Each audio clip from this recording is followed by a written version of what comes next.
Good afternoon, everyone. I'm Eve Samples. I'm Executive Director at Friends of the Everglades. Welcome to our Clean Water Conversation for September. We're excited to have you here today to talk about the upcoming legislative session in Tallahassee, environmental issues that will be of top importance. And we have a couple of great guests to join us today. Before I introduce them, I just want to thank our supporters at Friends of the Everglades. We are able to offer these live streams free every month because of your support. So grateful for that. We started these when COVID came on the scene a year and a half ago just to keep people engaged on environmental issues.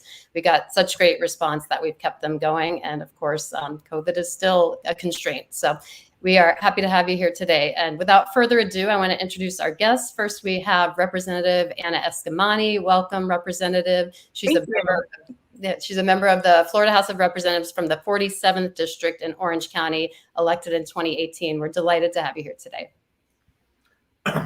Next, we have Gil Smart. He's our policy director at Friends of the Everglades and a former journalist. And Gil's going to dive into some of our legislative priorities at Friends of the Everglades as this discussion gets going. So if you're tuned in live via Facebook, feel free to submit questions and we will try to get to as many of those as possible in the last 15 minutes or so of our conversation.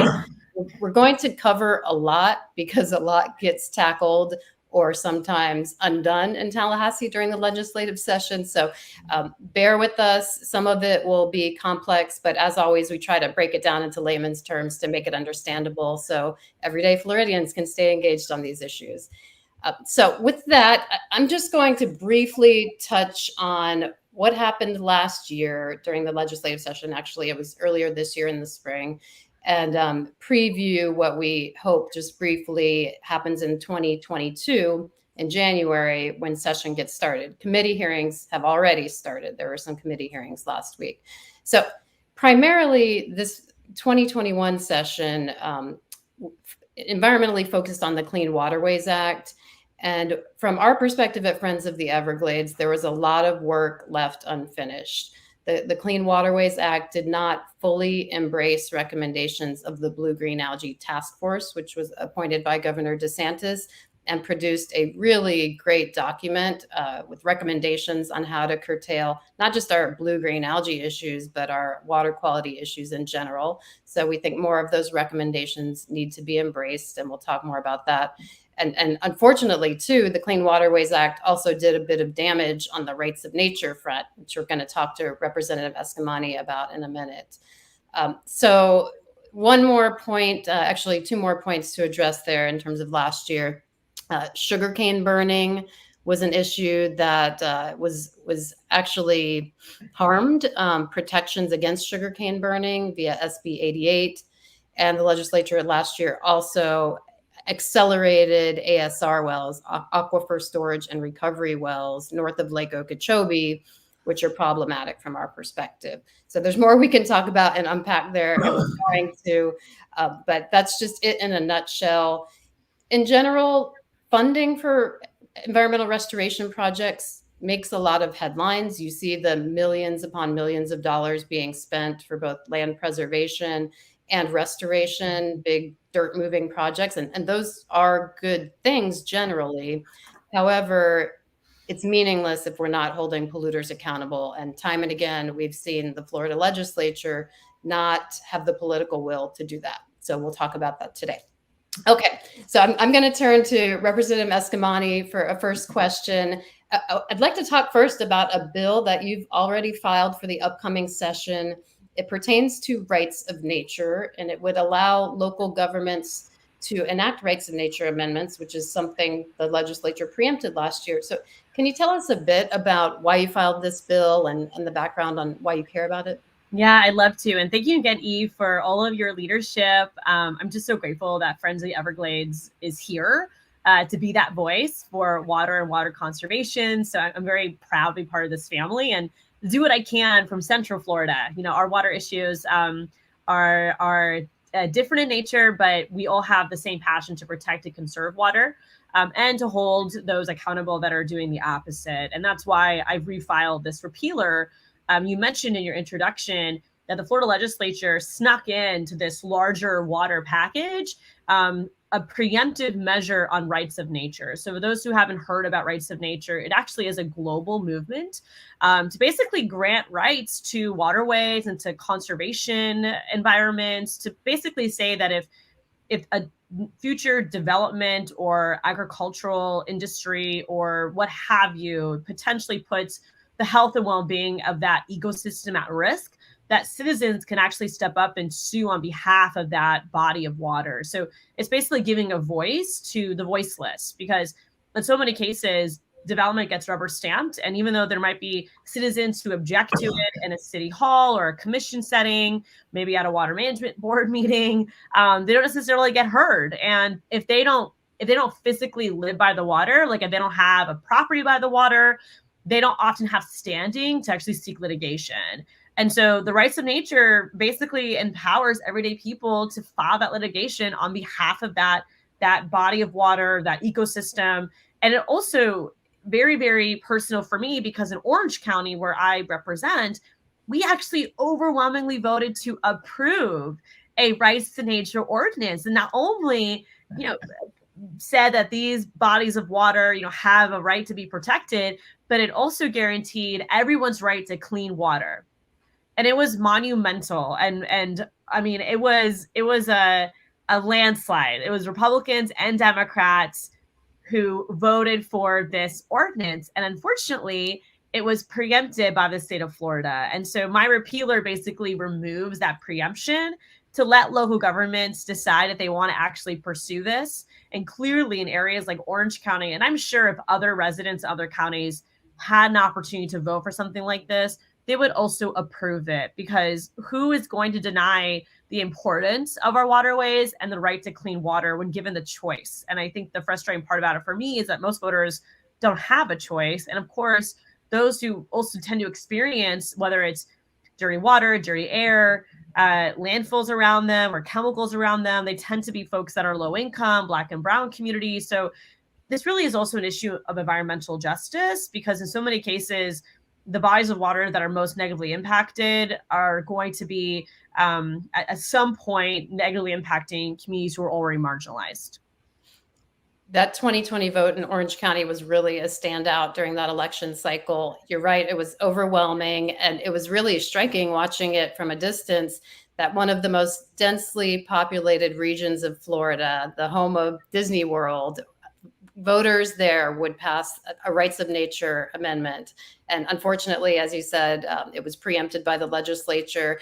And we are supportive of the bill you filed to restore that power to local governments. And that's one of the priorities that Gil is going to go through when we talk about it later. And just in general on rights of nature, I think there's a perception that if you just hear the word and you don't read about it, it's a tree hugger thing. This is kind of like woo-woo stuff. But actually, there's a very practical reason for it, and you touched on it. It's about legal standing to protect waterways against pollution, development impacts, and otherwise. So thank you for explaining that. We'll be tracking that throughout the session. Absolutely, Eve. And the last thing I'll add is based on lobbyists who would come to me about this issue when they were, because first it was a standalone bill, and they added it to the Clean Water Act package, very slickly. The only people that were against it were developers. Pretty much the bulk of opposition that came to my office was developers, and they did being silly or hippie and kind of tried to dismiss it, and yet 89% of Orange County voters approved it. And so that is huge. And it definitely debunks the efforts to kind of make it more of a joke when it actually is a serious issue that voters care about. Right. With support in other communities, both in our country and beyond. Sorry, my phone's ringing. Okay, so Gil, let's pull on that thread about preemption a bit. So Representative Escamani's bill is among those we're supporting, as we discussed on rights of nature. But preemption of home rule was something of a theme in Tallahassee last session. It has been a theme in the past. Every session, yeah, really. Last session was particularly egregious because there was a case involving Key West. Folks down in Key West in last November overwhelmingly approved 3 referendums that would have restricted the cruise ships from operating on the island. 63% agreed to ban cruise ships of more than 1,300 passengers. 61% approved a daily cap of 1,500 cruise passengers coming ashore, and a whopping 81% endorsed prioritizing cruise operators with the best environmental records. Well, we know what happened. Folks in Tallahassee who don't like the idea of local communities making their own rules stepped in with a very narrowly tailored bill that restricted local governments with any port that's eligible to receive state funding, from passing these sorts of restrictions. Basically, it was very narrowly tailored legislation that applied to Key West only. It looked like it wasn't going to pass, and then it did pass. So the state preempted Key West's wishes, but now Key West is attempting to preempt the state because the city commission is talking about the possibility of codifying into ordinance what those referendums stated. Now, they're still in the process of trying to do so. The city attorney has not yet come back with draft language for the bill, and it's getting mired down in some procedural stuff down there.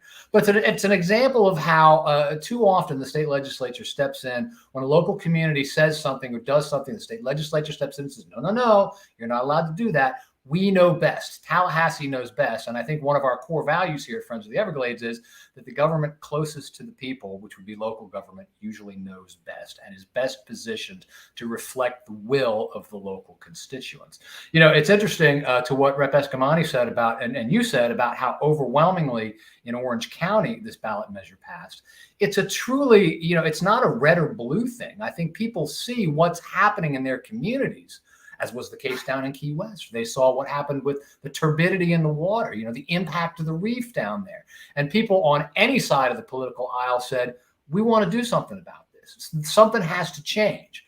And so these types of, that's why those referendums passed so handily in Key West. It's why the ballot measure passed so handily up in in Orange County. And it's just sort of, it makes the case that there should not be attempts coming from the state legislature to preempt what local voters say they want. Anything to add on that, Representative? Sorry, I was unmuting.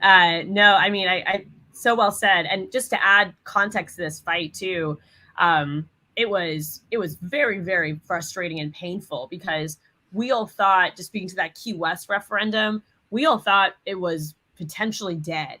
It wasn't going to move. And it was just such an offensive notion, not only because it's preemptive and it's taking away the will of voters in the Keys, but we're talking about our coral reefs. Like, we're talking about a global treasure and an ecosystem that we know is very sensitive, one that we're already trying to rebuild, and we're spending money on that. And the voters, much like in Orange County, right? I mean, Keys, the Florida Keys are known for their cruise ships, right? They're known for tourists and visitors, just like we are in Orange County. And yet, despite having that as a common aspect of our lives, like in Orange County, growth is very common, right? We still said, you know what, we want to slow this down and we want to make sure we're protecting our ecosystems. The people of the Keys said the same thing. We know this is a big part of our economy, but also maintaining a good, clean water and vibrant reefs are also important to our economy and just to our quality of life. And so voters stepped up to put these protections in place, and it was $1 million donation that Governor DeSantis was reported to receive from one of the businessmen who operates, I guess it was ports or some of the rental properties or commercial real estate, whatever it was, in the Keys. And that sealed the fate of this legislation. And sure enough, it popped up as an amendment on another bill. And I'm just really proud of our efforts. We filed multiple amendments on this, and so did Representative Carlos Smith. We were like unapologetic and pointing it out. And what's so interesting about the legislative process, those last final days, when you are already physically and mentally exhausted, it's when you have to be on the most, because that is when this stuff gets snuck in. And I think it was after one of the very controversial bills were debated. I think it was attacking trans kids, where they brought this out. And the assumption was that we would be tired or we would check out and not stay on the floor. And I was ready. I was the first person with my microphone up, and we were going to be defending the coral reefs. And to Gil's point, several Republicans voted with us against this bill because they realized that how dangerous it was and how important it is to protect the coral reef. So not all hope is lost. Not these issues don't break down always on party lines, and we are able to secure some bipartisanship in protecting our waterways. Thanks for explaining that. And we definitely feel that end of session burnout too. It's tough to keep track. And I think it's even tougher for voters who don't have jobs like mine and Gil's, where we focus on this full time, to track it and remember it at election time. So, and when amendments get tucked into other bills, that makes the breadcrumbs even more difficult to track. So we strive to help you track it. And thank you for explaining some of the inner workings of that, Representative. It's really helpful to hear. Okay, so I'm going to turn back to you, Representative Eskamani. What other environmental issues in 2022 in the session do you expect to loom large, and who do you see as the major players up in Tallahassee on that front? It's a really great question. I do think so. I mean, from where I stand, we're pushing heavy for climate action. We're pushing on renewable energy and trying to pull back some of these preemptive measures that are impacting our ability to transition to clean energy. There's been a great deal of conversation around electrification, specifically with electric vehicles, but also electrical fleets. So helping local governments completely electrify their bus systems or their government transportation services. And depending on what Congress does, if Congress is able to pass the reconciliation budget and the infrastructure deal, that's a lot of money for Florida to transition off fossil fuel automobiles and towards EV. So we're watching what happens in Congress, because that could impact the direction legislative session when it starts in January as well, on how fast can we actually move on electrification. But of course, holding polluters accountable continues to be one of my main focuses. And you said it so well in the beginning. It's great when we have a proactive funding stream to help clean up waterways or on resiliency. But if we don't stop polluters, and if we don't actually stop the trend of phosphates going to our waterways alongside the production of carbon, then we're going to just be throwing money at a problem that's never going to be solved. And so we'll be pushing for actual systematic solutions, not just Band-Aids. And the two other points I want to lift up, I think there are still so many unanswered questions with Piney Point. For those who don't remember, Piney Point is the gypsum stack that had a crack and basically began to leak. And there was a fear that it would actually flood nearby communities. And so evacuations took place, and DEP ended up pumping water into Tampa Bay. So of course, now we're seeing the results of that increase of phosphate in our waterways. And it's a larger conversation about what are we doing to just address blue-green algae and red tide.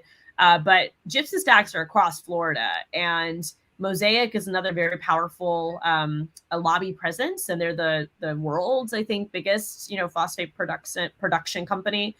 And so I want to see what we're going to do to not only address the damage that Piney Point has caused and officially close down that gypsum stack, but what are we doing with all these other stacks around the state? And what are we doing to pursue other means to produce phosphorus where it's not so damaging? And then the last thing I'll add, because there's so much more we can talk about, but I'm also very big advocate on Florida Springs, of course. And we've had some really serious damage with Nestle Water Bottling Company, specifically Seven Springs Water Bottle Company as a landowner, but Nestle for this huge permit that the Suwannee Water Management District approved, a few months ago.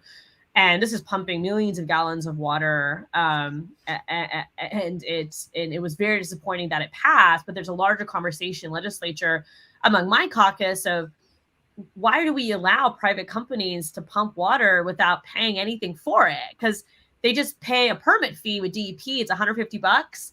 Beyond that, they're paying the landowner something, but the public has no idea what the number is, and the public gets nothing out of it while you're pumping out this public resource. And then manatees is absolutely an important issue this session. We actually hosted a workshop ourselves a few months ago focused on Florida's manatees. and the fact that this year so many have died due to starvation, but that starvation is tied to phosphorus and is tied to the lack of warm water areas for manatees to go. So they travel to areas where there is no food and they can't make it back where there is food, and they end up starving to death. And so the legislature allocated money towards like beginning manatee restoration, but I think it's going to be a lot more of an investment. And 20 years ago, scientists were talking about this and none of their warnings were listened to. So here we are today. And I want to touch briefly on the manatee crisis. You're so right. This unusual mortality event will galvanize some in the legislature to take action, I'm sure. We hope that it's more than a gesture. It has to involve meaningful nutrient reductions because nutrients lead to seagrass die-offs, which starve manatees. And it also relates to Lake Okeechobee discharges to both the east and west coast because those do contribute to the nutrient loads and seagrass problems on both coasts. So that's really important. I'm glad you brought it up. Lots to think about. For a year where water supposedly isn't the focus, we've got Piney Point, we've got unusual mortality event for manatees, and the springs are a perennial issue too. What about major players? And we love having you here, Representative, because we love your bipartisan approach to these issues. Who do you see as good or bad? Who's going to have the most power to get these things done? Well, definitely leadership is going to be a priority focus. And I see a question in the chat too about from Susan around electrical energy requires fossil fuels. That's a really valid point. When we do electrification, we still have to transition to clean energy with our energy producers. So it's a really good flag. I want to just put a pin in that. But to your question, leadership is going to be some of the most important people. But what's interesting about this session is that it's not just current leadership, it's also incoming leadership, because this will be the last term for both of our speaker and our Senate president. And the new leadership will begin in the upcoming 2023 legislative session, assuming they win their election. So those folks include the current Speaker of the House, Chris Sprowls from the Pinellas County area, Wilton Simpson, who's also from the greater Tampa Bay area. He's the Senate president.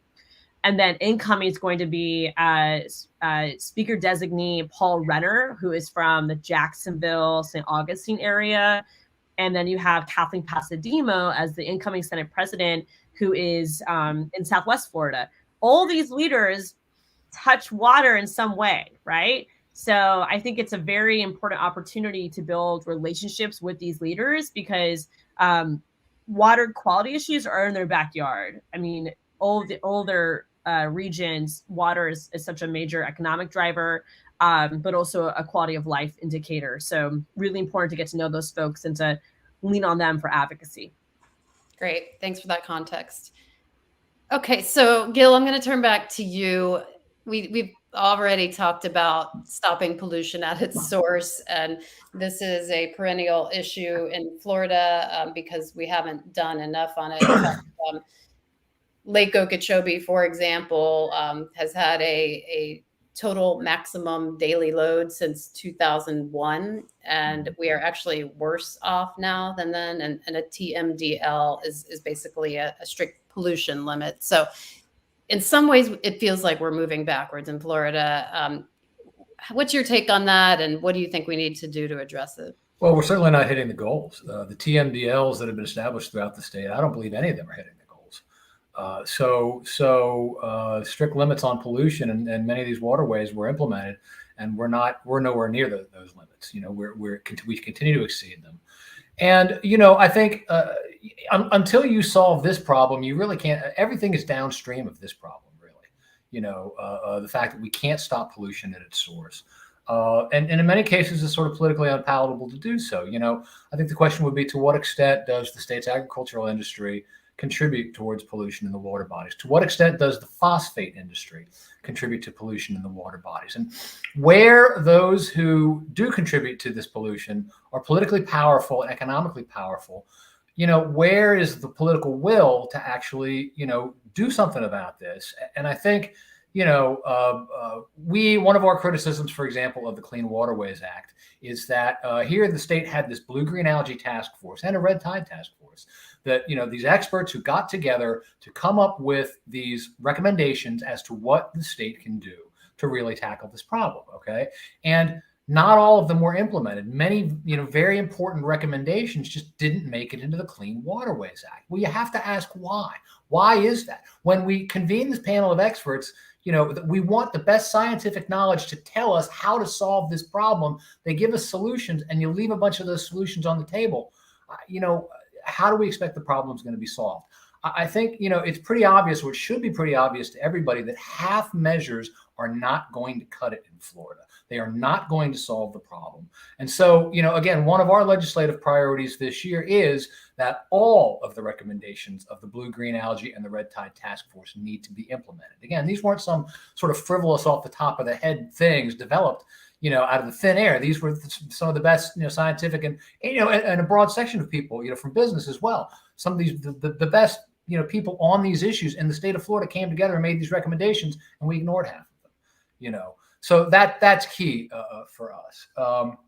Another aspect of this, and we'll get into the, if we go through the recommendations a little bit later, but just to touch on it, one of the most important but least discussed things that's going on in the state of Florida right now, and this has to do with the Clean Waterways Act, the Florida Department of Environmental Protection has convened a stormwater rulemaking technical advisory committee, or TAC, yet another acronym, to talk about ways to strengthen stormwater regulation in order to, reduce the amount of pollutants in the runoff, that sort of thing.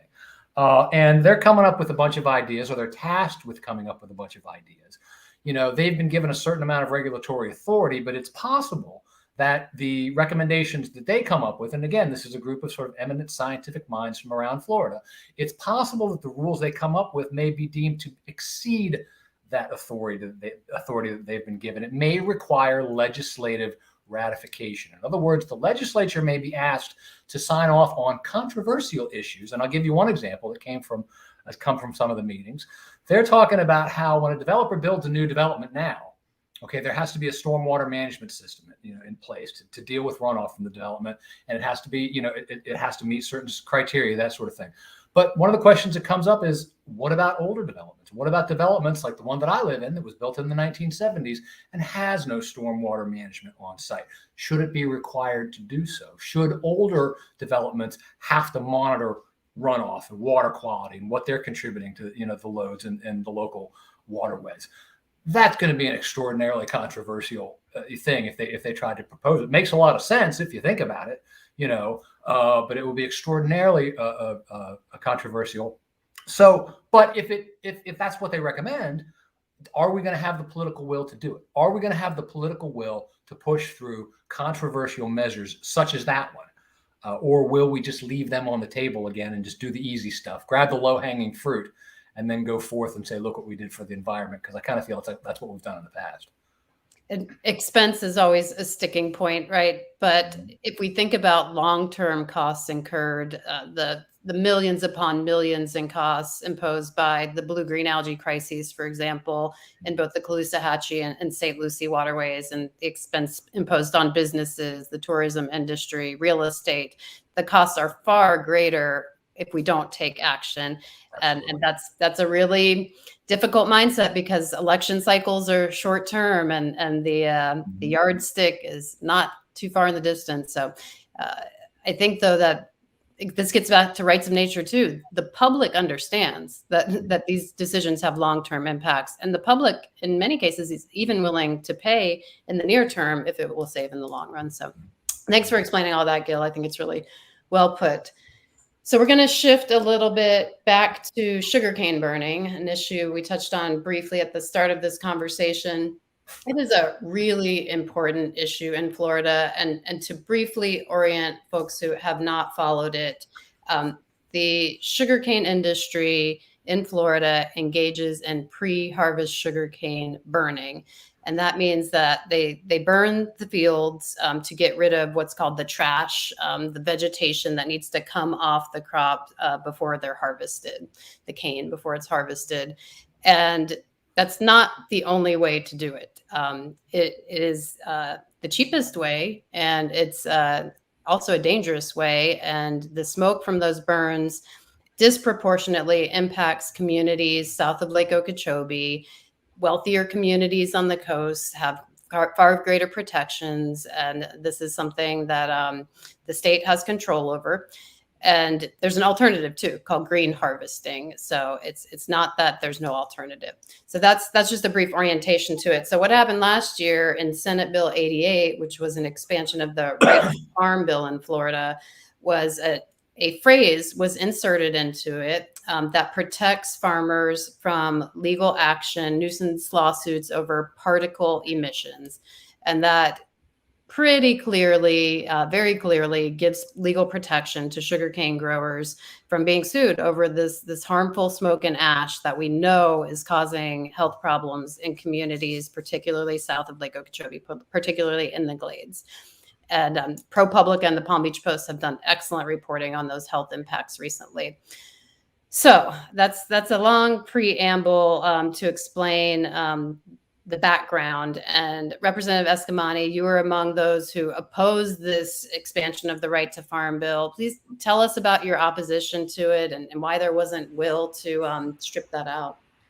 Well, I think the quick answer is that nobody wants to go up against the sugar industry. And they're such a powerful force in Florida politics. They contribute millions of dollars in contributions to different candidates and political committees. So unfortunately, despite the facts being presented, despite the clear personal stories of organizations that work with those directly impacted, like the Stop the Burn, I mean, it was just so clear to me that this was an effort by the sugar industry to also try to preempt themselves from litigation, because there already is a lawsuit filed around the healthcare impacts of sugarcane burning. And there's been some really great in-depth reporting as well that has told the personal stories of families where their kids need inhalers, their kids need to wear masks, not due to COVID, but due to the air quality from these pollutants. And what's so frustrating is that you see how the impact of sugar's political contributions really deter someone from challenging the industry, but also pushes them to defend the industry. And there's often a conversation that, this is a major job creator and a source of employment for folks. And I think, to be clear, none of us who advocate to stop the burn are saying that the entire industry is going to close. I mean, the whole point of what you just shared in your intro is that there are alternative ways to process sugarcane. And so we don't have to do it this way, but it's cheaper this way. And of course, important to note another environmental injustice here, because when the sugar is burned, it's blowing towards our working class communities and our Black and brown communities, not towards the more wealthy parts of Palm Beach County. So I was one of 7 Democrats, I believe. I think one of 7 members in the Florida House who voted against it, and only one person voted against it in the Senate, Senator Gary Farmer. And even listening to the debate and how amendments were treated, I mean, it was really disingenuous how our opposition carried themselves. And so the political will is not there. And that is what is so frustrating, because you hear folks who are just begging for help, and yet the courage to do something about it is not present. That's really helpful insight. And we watched those committee hearings. We heard very compelling arguments against this bill, this expansion, from folks like Representative Omari Hardy. And we also heard a smattering of representatives from Glades communities speak out for it. And I don't know the background on who they came with and why they were there, but I can tell you, we heard from many more people who live there and could not travel to Tallahassee for these hearings, who are extremely concerned about the health impacts. I mean, this is affecting school children at Rosenwald Elementary School, where there are cane fields that are burned very close by. So this is not an easily dismissed issue, and it shouldn't be. And it really ties in with the issue of Big Sugar's political contributions, which you touched on, Representative. So I want to ask both you and Gil, if it's possible for an elected official to be objective on these issues when they do take that kind of campaign money, not talking about any particular races or individuals, but as a global issue, is it even possible to separate that kind of financial support from the issue? And I'll start with you, Representative. I like to think it's possible. I do, but every time I look at the vote board, it doesn't feel like it is. And, I don't take money from sugar. I don't take money from fossil fuel companies. So, I'm kind of biased to answer the question because, I don't feel that influence. I don't feel that pressure. I don't take money from theme parks here in Central Florida. And so, a lot of the commentary has been, well, they're in my backyard. Like I can't not, if you represent Palm Beach County and so forth, obviously this is an influential industry and many of your constituents might work for the industry, so forth and so forth. But I can relate to that in the sense that theme parks are the equivalent for me in Orlando. And I have been one of the most vocal voices in challenging theme parks, in challenging corporate tax breaks.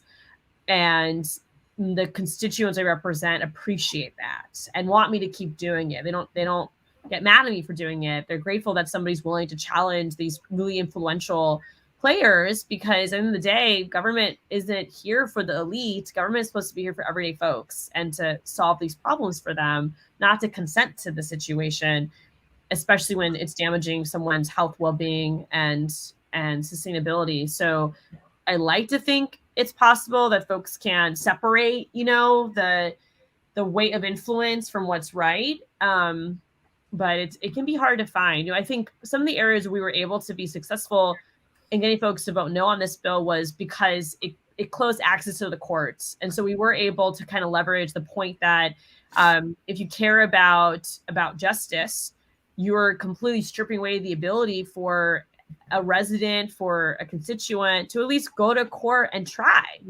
to hold this industry accountable. And so I think some of the no votes we got, they were very concerned about the point, no matter what the industry was, the mechanism being put into place was very problematic. And I think we were able to at least secure some agreement on that point, but obviously not enough to stop the bill. Right. In fact, Representative Erin Grahl, who's a Republican and an attorney, was among those that criticized the bill. I'll have to go back and check the final vote, but I know she was critical of it and concerned about it, at least at some point during the last session. Correct. And by the way, that's not the answer I was expecting you to give on the sugar money and objectivity, but it's interesting. And I have to ask just a follow-up then. If you believe it's possible to separate the two, why don't you take sugar money and theme park money? That's a really great question. Personally, I'm not comfortable with taking their money. Like I give myself a line of ethics and values where I've actually returned checks from groups who've sent them to me, or I've group says they want to write me a check and I'll ask, okay, well, where is it actually coming from? And it's so funny. So many lobbyists don't know. They're like, oh, the political committee is cutting the check. And I'm like, okay, well, who funded the political committee? And they're like, I'll get back to you. And I never hear back. Right. So I have a different standard of how I raise money. And obviously it's probably a little more stressful because I am much more reliant on small dollar giving compared to others that can raise a pretty good check and change in a short period of time because of these $1,000 checks that come from industries. But I wouldn't feel ethical trying to solicit money from a group that I knew I wasn't supportive of. So that's like an ethics question for me. But it's funny you bring up this point because I filed an amendment on the House floor on a bill that was trying to make it more difficult to pursue citizen-led ballot initiatives. And this ties to the environment because some of our most effective environmental policies have been through constitutional ballot amendments, in particular land and water conservation dollars. And so they were trying to put a cap of $3,000 contributions to PCs, political committees that do work on constitutional ballot amendments.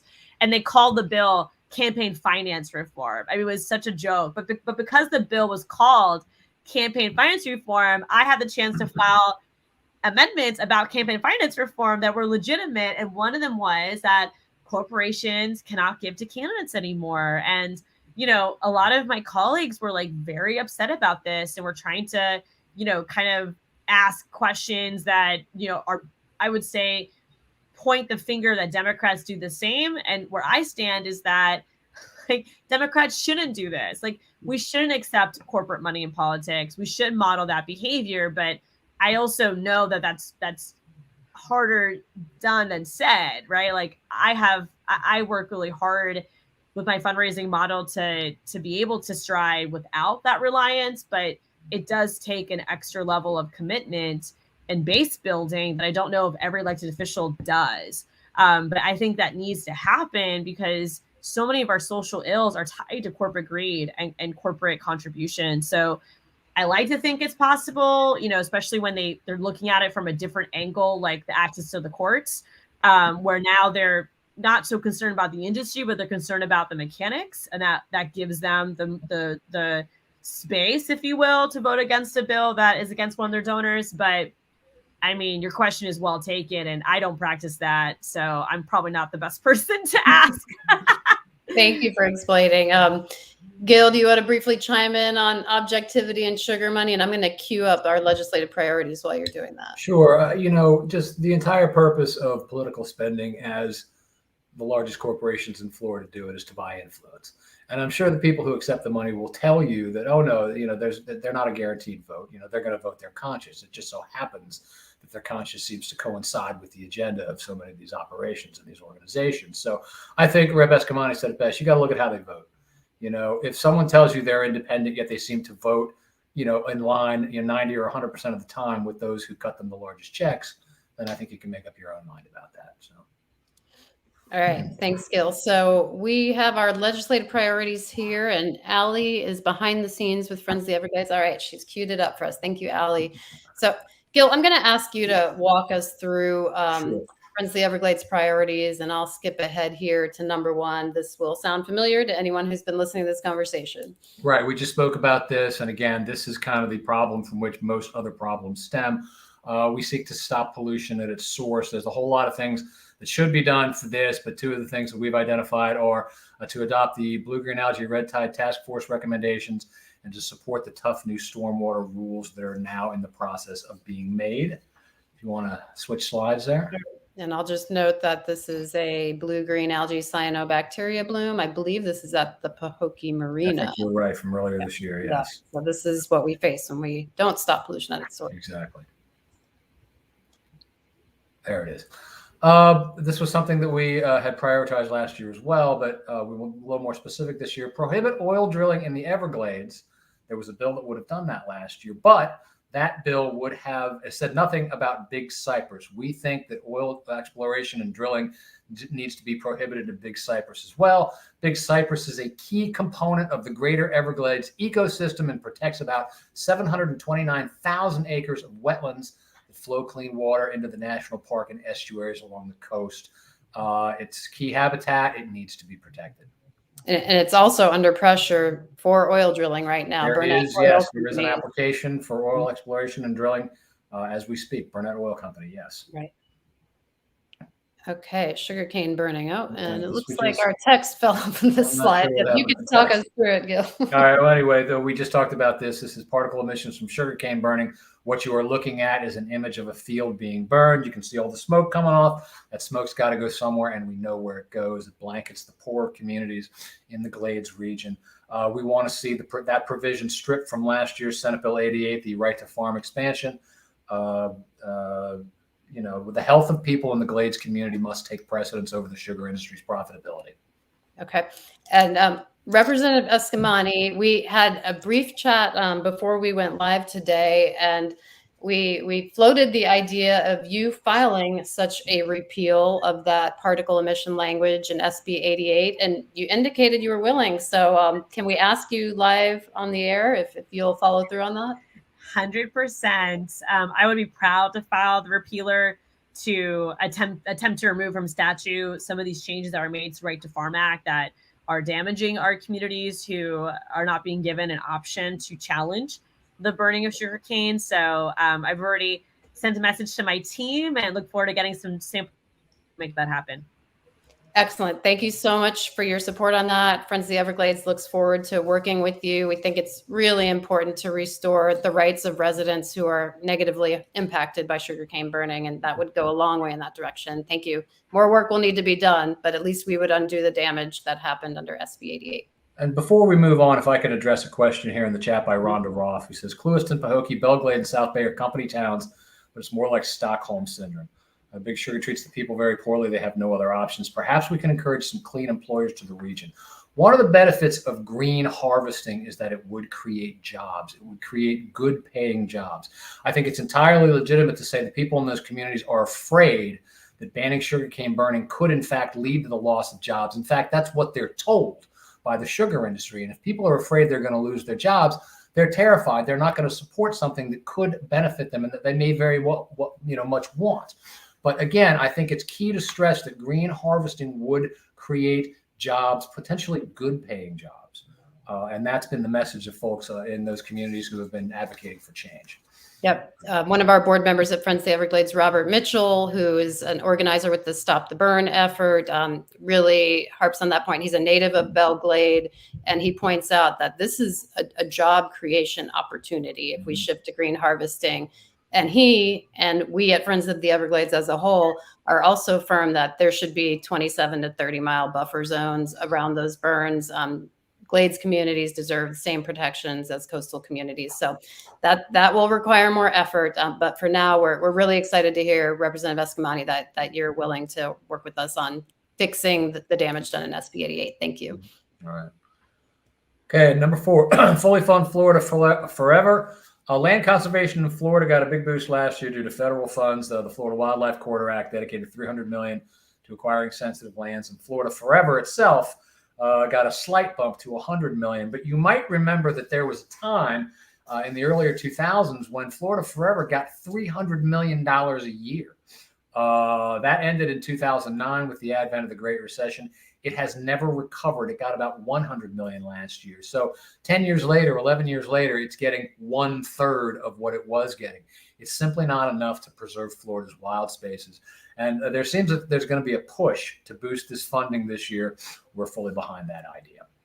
Right. Next slide. And remember, Amendment 1, the Water and Land Legacy Amendment, which passed years ago, granted ample money for this kind of program, this kind of land buying program. Unfortunately, that's in the courts still because some of that money has been spent on administrative costs and not preservation expenditures.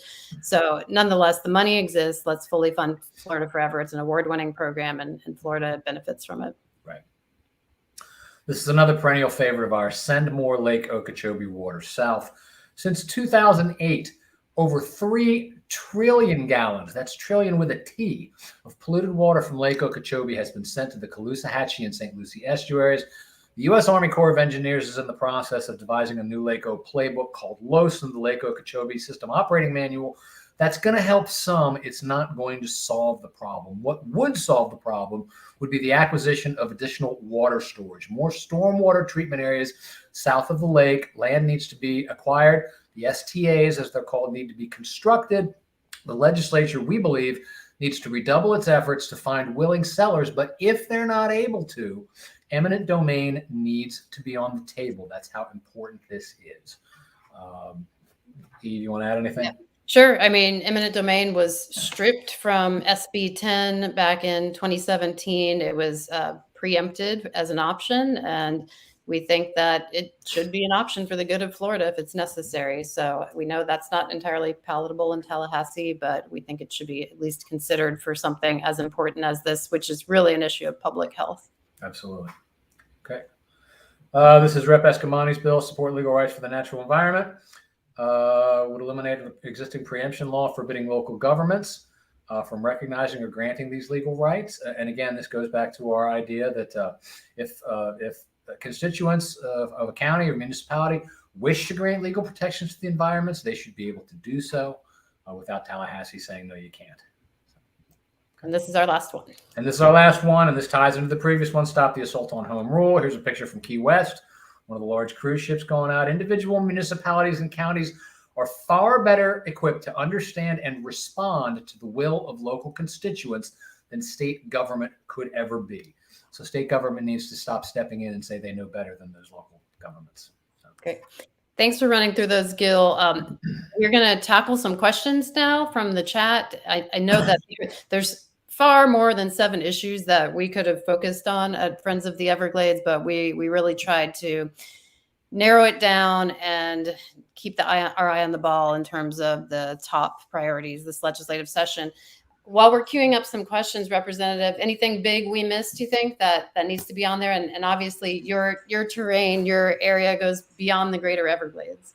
Right. No, I think those are fantastic priorities to focus on for the upcoming session. I think the one thing I would add is, for everyday folks, just to keep in touch. These bills can move very fast. Right now, things are getting filed, so the stage is still being set. But once session starts in January, just to stay plugged in and be ready for any type of call to action, because you just don't know how these things will shake up in the final days. Great. Thank you. So with the 9 or so minutes we have left, we'll tackle some questions. Allie, if you could cue those up. Okay, first question is from Jackie Thurlow-Lippisch. She's a longtime watcher of our clean water conversations and also a governing board member at the South Florida Water Management District.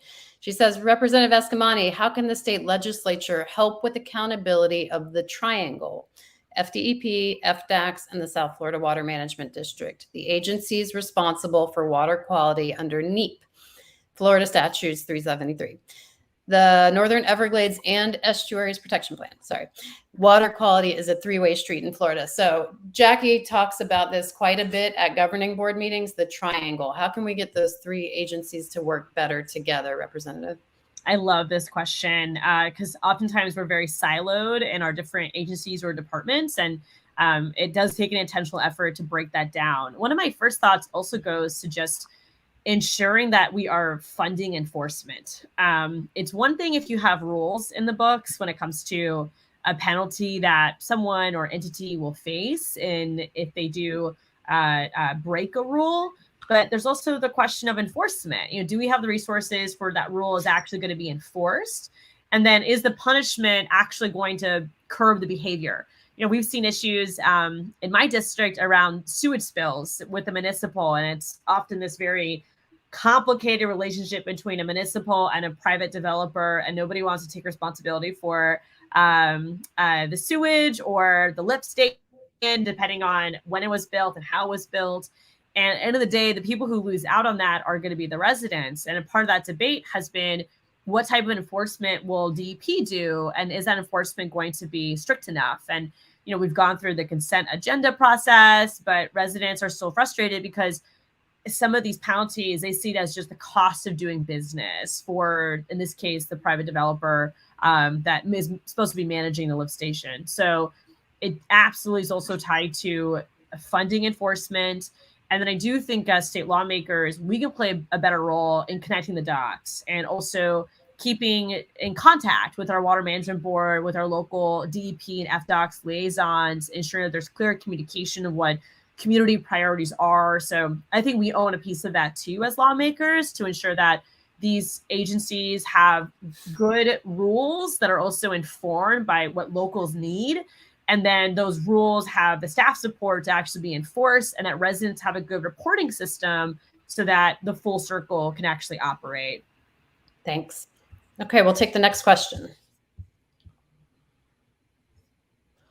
Okay, this one pertains to rights of nature from Susan Ann Kuna. How can Volusia County adopt this amendment?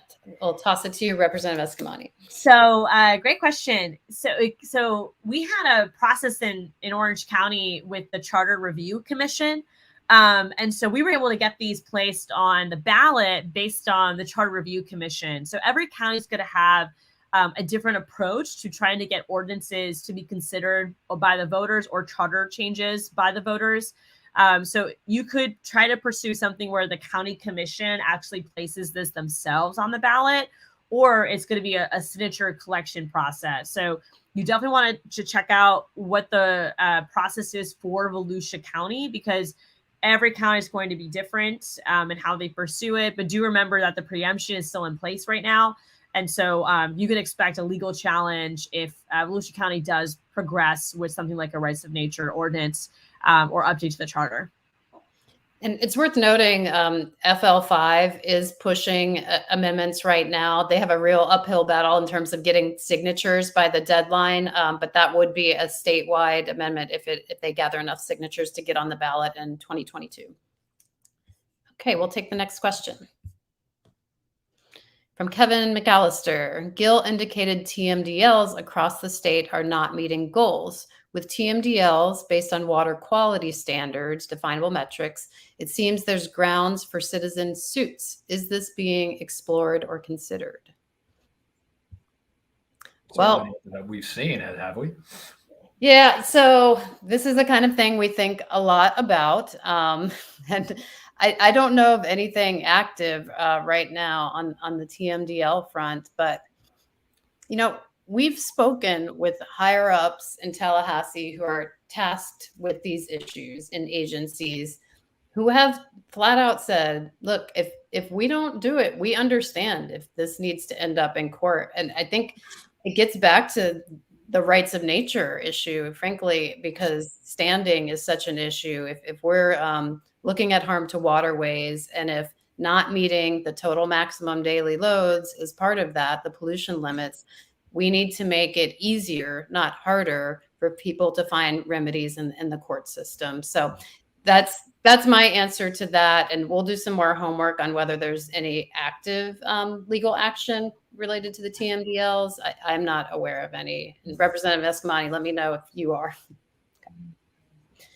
Okay, we have time probably for a couple of more, Allie.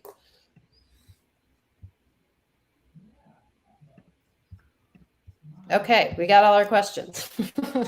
So with the time we have left, I'd like to ask both of you how citizens can stay motivated on this. It's so easy to get disheartened when we see a Piney Point disaster that was predicted, when we see blue-green algae blooms in our waterways year after year, even though we know what causes them and we essentially know how to prevent them. So Representative Eskamani, starting with you, what's the best way for Floridians to make their voices heard and really apply pressure that will lead to true action, not just send a form email and hope it lands somewhere?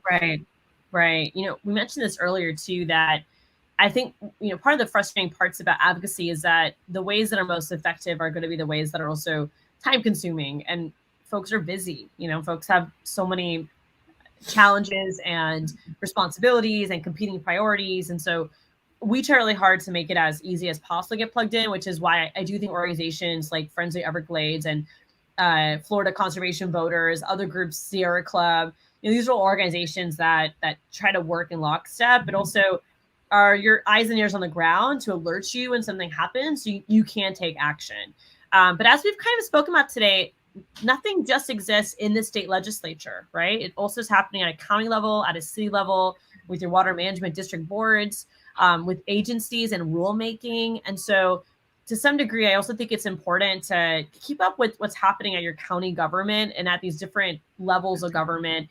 And leaning on organizations like yours can help, you know, kind of cut through the bureaucracy and make it less overwhelming. But you know, Piney Point as an example, this was also the responsibility of Manatee County, the Manatee County commissioners, and they've been talking about Piney Point for years, and you know, kind of just left it on the table, right? Manatee County could have pushed FDP early on to do something, but folks kind of just, you know, turned an eye and worked on other things. And so don't lose sight of your county commissioners and the other ones making decisions about development, about zoning, agricultural protections, like, or I should say protections from agricultural damage. In particular, we all know that, you know, fertilizers in larger settings are damaging, but also in your yards. And some counties and cities actually have limits around when you can use fertilizer in your yards. And, you know, there's been a lot of intentional efforts for that, for a micro level and macro level solutions to a lot of these problems. And so what policies are there at local government to try to also positively impact the larger efforts. And so I definitely encourage folks to know who your local officials are and ask them these questions and keep tabs on them as we move forward throughout the legislative session and beyond. Yeah. County and city commissions are often the first lines of defense, and you hope to nip bad proposals in the bud there if you can. Gil, in about 30 seconds, what's your advice to folks who want to track this, stay involved? I would just reiterate what you said. It's hard to move the needle in Tallahassee. It's not as hard to move the needle in your local community. And, if you go and become involved in local politics and local events, you're going to meet other people who share similar goals, who share similar values, that sort of thing. And you really can make an impact. And it's from that platform that you're going to be able to have a bigger impact. And that's the most effective thing I think almost anybody can do. That and stay informed, stay in tune with these issues, read as much as you can, and do as much as you can. Well put. So we try to make that all easier for you, Friends of the Everglades. Our newsletter rounds up news on environmental issues every month. We put a spotlight on dangerous proposals. We're active in the new Lake Okeechobee plan. And of course, we'll be keeping you posted throughout the legislative session that's coming up in January. So thank you, everyone who joined us today. A special thanks to Representative Escamani for carving time out of your busy schedule to be here. We greatly appreciate it. Mm-hmm. Thank you too, Gil. So until next time, we'll see you. Take care, everyone.